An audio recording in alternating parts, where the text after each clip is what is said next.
Hello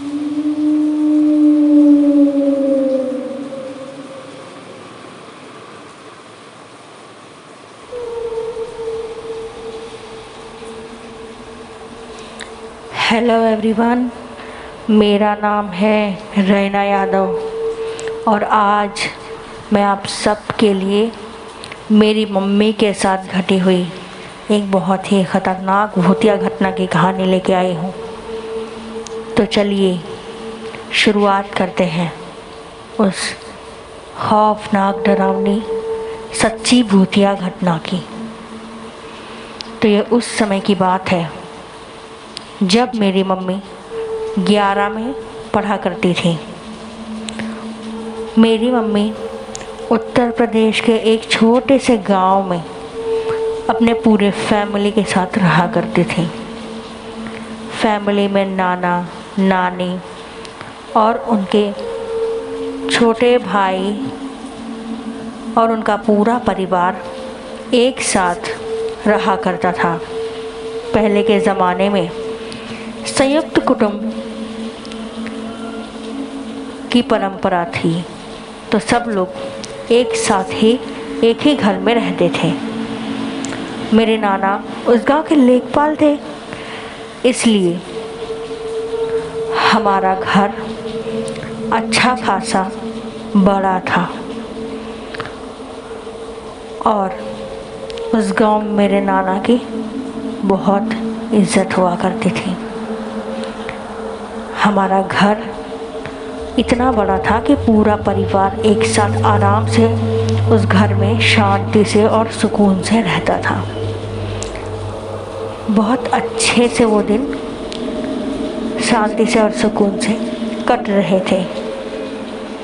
एक दिन की बात है, मेरी मम्मी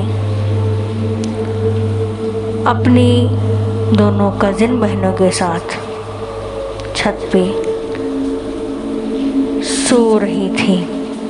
लोग एक बार छत पे रात को तीनों अकेले सो रहे थे। कहाँ सो रहे थे? तो पहले के ज़माने में गांव में छतों पे आज के जैसे कंक्रीट के नहीं होते थे। पहले ज़माने में सूखे पत्तों से बनाया हुआ एक, जिसको हम लोग मड़ई बोल सकते हैं, छाँव करने के लिए होता था। मड़ई यूपी में इसी नाम से लोग उसको बुलाते हैं। तो वो सूखे पत्ता का जो छत होता है उसके नीचे लोग आराम से अपना बेड लगा के, मतलब बेड को वहाँ पे लोग खटिया बोलते हैं, तो मैं खटिया बोलती हूँ। तो उसी खटिया पे लोग सुबह शाम जब जी चाहे वहाँ पे थोड़ा आराम कर लिया करते थे। तो मेरी मम्मी और उनकी दोनों बहनें रात को उसी मड़ई में खटिया पे मच्छरदानी लगा के सो रही थी। मच्छरदानी इसलिए क्योंकि गांव में रात को मच्छर काटा करते थे, तो मच्छरों से बचने के लिए रात को मच्छरदानी लगा के लोग सोया करते थे। तो मेरी मम्मी और उनके कज़िन सिस्टर्स उसी मड़ई में सो रही थी। मैं बता दूं कि ठंड का मौसम था, इसलिए वो तीनों मड़ई में सो रही थी और बाकी सब लोग नीचे आंगन में सो रहे थे। मेरी मम्मी को अकेले साइड में सोने में डर लगता था, इसलिए मेरी मम्मी अपने दोनों कज़न सिस्टर्स के खटिए के बीच में अपना खटिया लगा के सोया करती थी। तो लगभग आधी रात बीत चुकी थी और आधी रात के बाद मम्मी की हल्की सी आँख खुली। तो आँख किस वजह से खुली? उनको नींद में हल्की हल्की उसी मड़ई के ऊपर किसी के कूदने की आवाज़ आ रही थी। मम्मी उस आवाज़ को सुन तो रही थी पर उस पर उतना ध्यान नहीं दे रही थी। लेकिन जब वो आवाज़ बंद नहीं हुई और समय के बीतते वो आवाज़ और भी तेज़ होने लगी कूदने की, कि जैसे कोई बहुत ही बड़ा आदमी, बहुत बड़ा इंसान उस पर कूद रहा है। और ऐसा कूद रहा है जैसे उस मड़ई को नीचे गिरा देगा। तो मेरी मम्मी सुन तो रही थी पर कोई रिएक्ट नहीं कर रही थी। लेकिन जब ये चीज़ें ज़्यादा हो गई तो मेरी मम्मी ने अपनी आंखें खोली और सुनने लगी। उनकी दोनों कज़िन सिस्टर्स गहरी नींद में सो रही थी। उन्होंने सोचा कि मैं किसी को डिस्टर्ब नहीं करती हूँ, तो शांति से वहीं पर लेटी रही और सुन रही थी। मेरी मम्मी थोड़ा थोड़ा डर भी रही थी कि पता नहीं कौन है ऐसे जो इतनी रात को, तकरीबन 1 और 2 बज रहे होंगे, इतने रात को गांव में एकदम सन्नाटा हो जाता है। क्योंकि पहले के ज़माने में गांव में रहने वाले लोग सुबह 4 बजे उठने वाले थे और शाम के ढलने के साथ ही सो जाने वाले लोग थे। और रात के तकरीबन 7 बजे के बाद एकदम पूरा अंधेरा हो जाता था। और ठंडियों का मौसम भी था, तो ठंडियों के मौसम में कोहरा पड़ा करता था। कोहरा मतलब धुंध होने की वजह से रात को दूर दूर तक ज़्यादा कुछ दिखाई नहीं देता था। और ठंड वहाँ पे इतनी पड़ती थी कि लोग जो है वो रात को रजाई में दुबक के सोया करते थे। और इतनी ठंड में किसी को उठ के कहीं पे जाने की हिम्मत ही नहीं होती थी।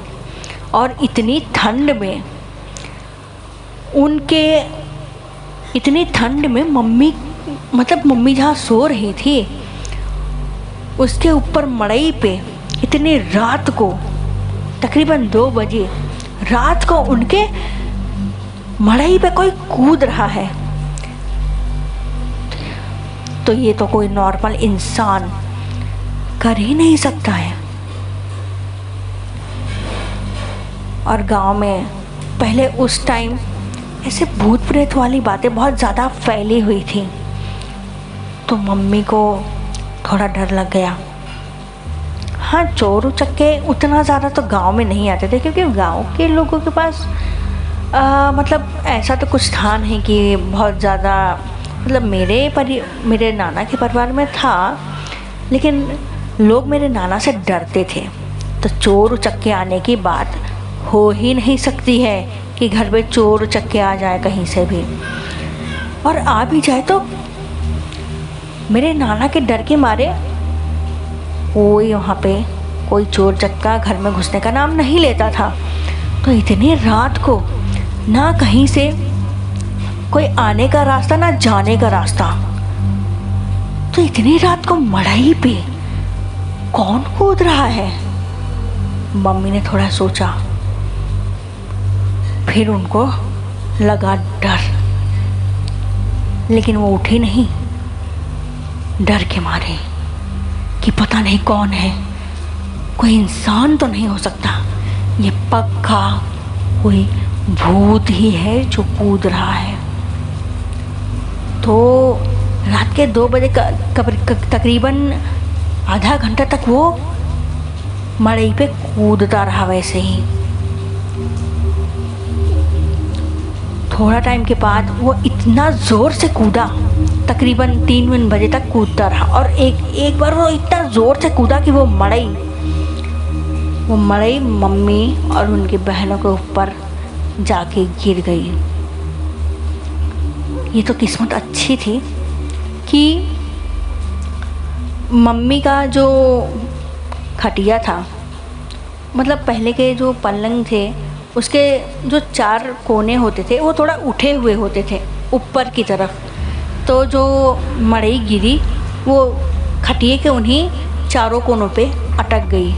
तो मम्मी और उनके बहनों को कुछ नहीं हुआ, और मड़ई के गिरने के साथ ही उनकी दोनों बहनें भी अचानक से जाग के उठी। तो और वो लोग मड़ई के गिरने की वजह से थोड़ा चिल्लाने लगी। तो सब लोग आए और उन्होंने देखा और मड़ई हटा के उन तीनों बहनों को बाहर निकाला। तो ऐसा ही उनका रात जो है मम्मी का इसी सब में बीत गया। और दूसरे दिन एक इंसान से मतलब घर वाले से पता चला कि वो लोग जब ऊपर गए थे तो उस मड़ई पे काला कलर का आदमी जैसा दिखने वाला साया बैठा हुआ था। और जैसे ही वो लोग छत पे पहुँचे वो तुरंत ही वहाँ से भाग गया, मतलब कि गायब हो गया हवा में। ये बात सुनकर मेरी मम्मी और उनकी बहनें बहुत ज़्यादा घबरा गई। वो तो भगवान की कृपा समझो कि शायद भगवान का हाथ उनके ऊपर था कि उन्हें कुछ नहीं हुआ। तो ये थी मेरी मम्मी के साथ घटी हुई एक डरावनी भूतिया घटना। आप सबको ये स्टोरी कैसी लगी मुझे कमेंट करके बताइए। अगर अच्छी लगी है तो लाइक कीजिएगा, और अगर चैनल पर नए हैं तो सब्सक्राइब कीजिएगा। और एक और बात कहना चाहती हूँ कि अगर आप लोगों के पास भी कोई ऐसी भूतिया स्टोरी है तो हमें लिखकर भेज सकते हैं। हम आपकी स्टोरी को भी ऐसे ही नरेट करेंगे और सबके सामने लाएंगे। धन्यवाद। आप लोगों का दिन अच्छा हो।